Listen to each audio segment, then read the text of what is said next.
بسم الله الرحمن الرحيم. يا أيها الرسول بلغ ما أنزل إليك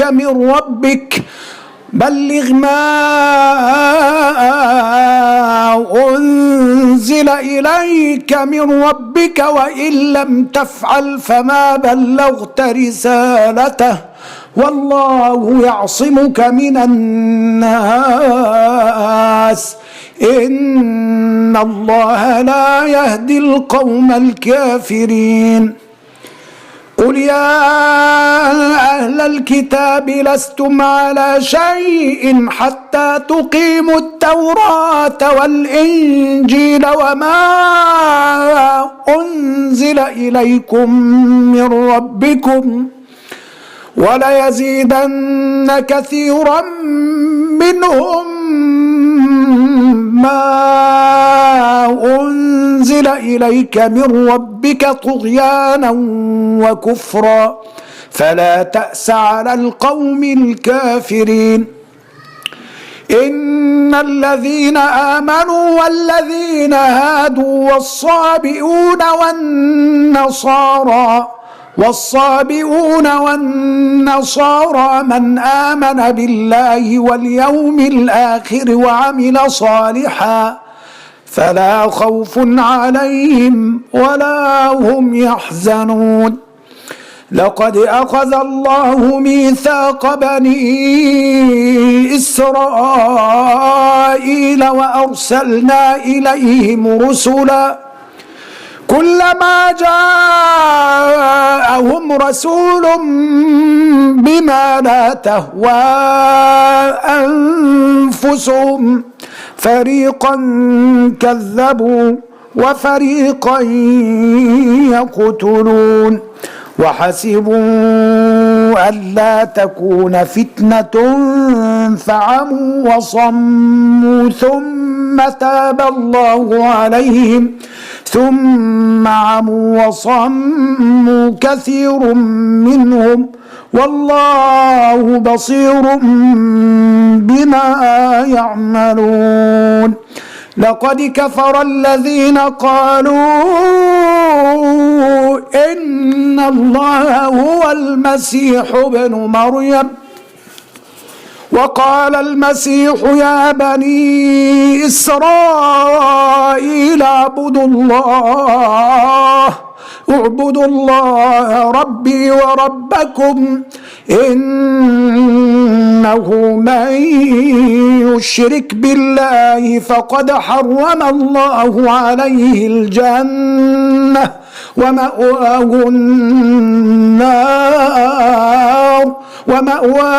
النار وما للظالمين من أنصار. لقد كفر الذين قالوا إن الله ثالث ثلاثة وما من إله إلا إله واحد وإن لم ينتهوا عما يقولون ليمسن الذين كفروا منهم عذاب أليم. أفلا يتوبون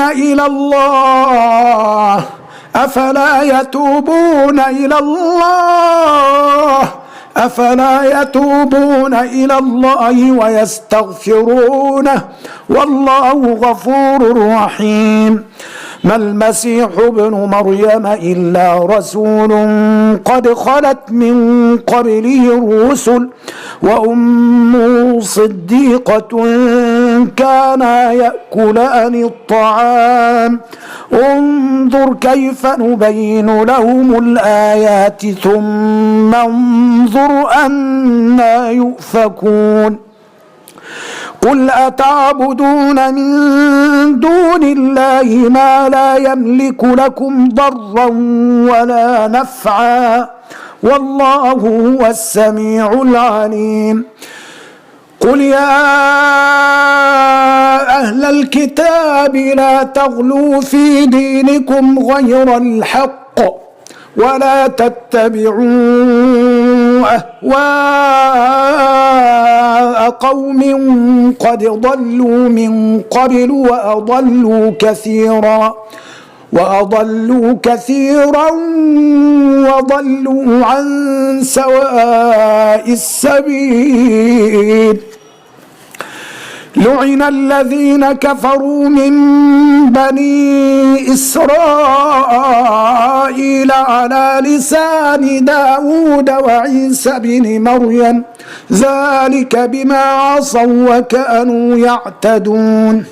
كانوا لا يتناهون عن منكر فعلوه لبئس ما كانوا يفعلون.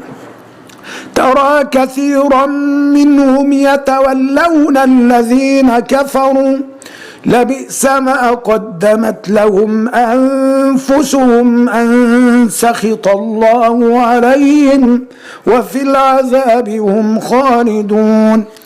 ولو كانوا يؤمنون بالله والنبي وما أنزل إليه ما اتخذوهم أولياء ولكن كثيرا منهم فاسقون. صدق الله العظيم.